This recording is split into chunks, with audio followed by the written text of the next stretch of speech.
Οι θεοί του Ολύμπου, έλα να τους πεις, με τραγούδι μαθαίνεις πιο εύκολα εσύ.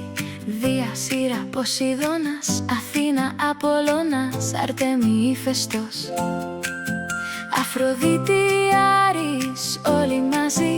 Οι θεοί του Ολύμπου ζουν ψηλά εκεί.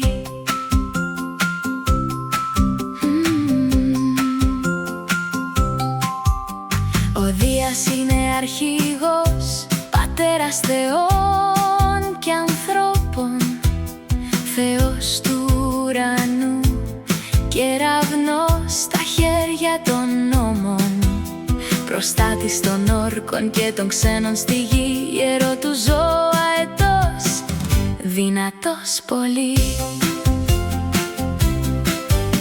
Η ήρα του γάμου θεά και της οικογένειας, προστάτης των γυναικών με δύναμη και ευγένεια. Σύμβολο το σκύπτρο και το ρόδι μαζί, το παγόνι και ο κούκος είναι ιερά για αυτή.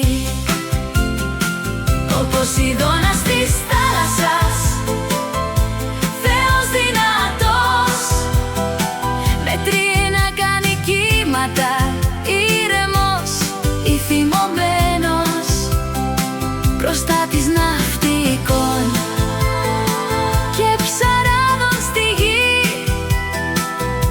Δελφίνι, άλογο, ταύρο, ζώα ιερά μαζί. Η Αθηνά της σοφίας και του πολέμου θεά, με περικεφαλαία ασπίδα και δόρυ μπροστά. Σύμβολο η αιγίδα, δυνατή και σοφή, η κουκουβάγια ιερό, τη ζώζει μαζί. Ποσειδώνας και Αθηνά, ποιος θα νικήσει? Άλογο η ελιά, τι θα διαλέξει η πόλη? Η ελιά δίνει ζωή, ειρήνη και τροφή, και έτσι η Αθήνα πήρε το όνομά της εκεί.